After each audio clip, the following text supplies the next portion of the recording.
ज़कात कब देनी चाहिए, किसे देनी चाहिए और कितनी देनी चाहिए। अगर आप ये जानना चाहते हैं तो इस वीडियो को लास्ट तक देखना।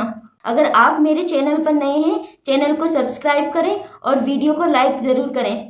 आमतौर पे मुसलमान ज़कात रमज़ानों में ही निकालता है, लेकिन आप चाहें तो पूरे साल में ज़कात कभी भी निकाल दें। लेकिन ज़्यादातर मुसलमान रमज़ानों में ही ज़कात निकालते हैं, लेकिन सारे मुसलमान नहीं निकालते, और अगर जो निकालते हैं वो पूरी नहीं निकालते।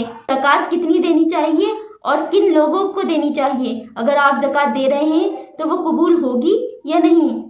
तो सबसे पहले देखिए, ज़कात आपके ऊपर डिपेंड करती है कि आपके पास कितना है, उसी हिसाब से ज़कात दी जाती है। लोग थोड़ा सा जोड़कर अपने हिस्से की ज़कात दे देते हैं, लेकिन ऐसा नहीं है।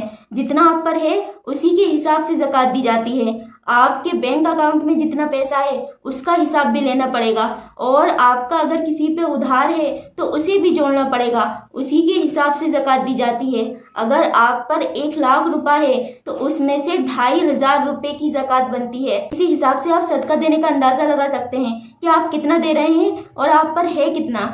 और ज़कात किसे देनी चाहिए। आजकल के मुसलमान ज़कात किसी को भी दे देते हैं, लेकिन ये नहीं देखते कि उन पर ज़कात लेना फ़र्ज भी है या नहीं, आपकी ज़कात देना कबूल होती है या नहीं। आप अगर किसी को भी ज़कात देते हैं तो वो काउंट होगी या नहीं।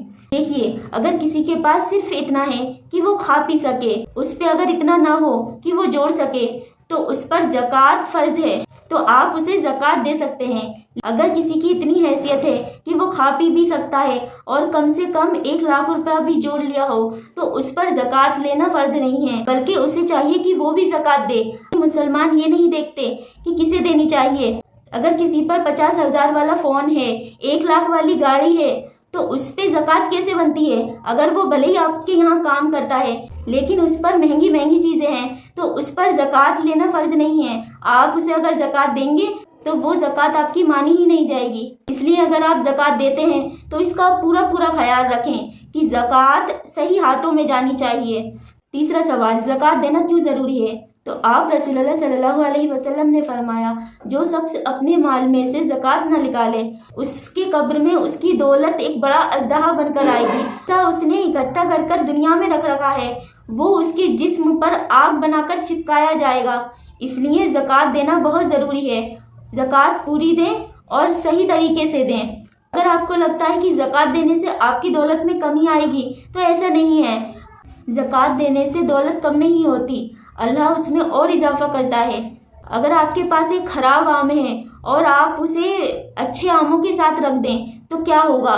क्या वो आम अच्छा हो जाएगा? नहीं, बल्कि वो खराब आम भी सारे आमों को खराब कर देगा। ऐसे ही अगर आपके पास दौलत है, अगर आपने सदका नहीं निकाला, तो वो आपकी सारी दौलत की बरकत को छीन लेगा। इसलिए सदका ज़रूरी है।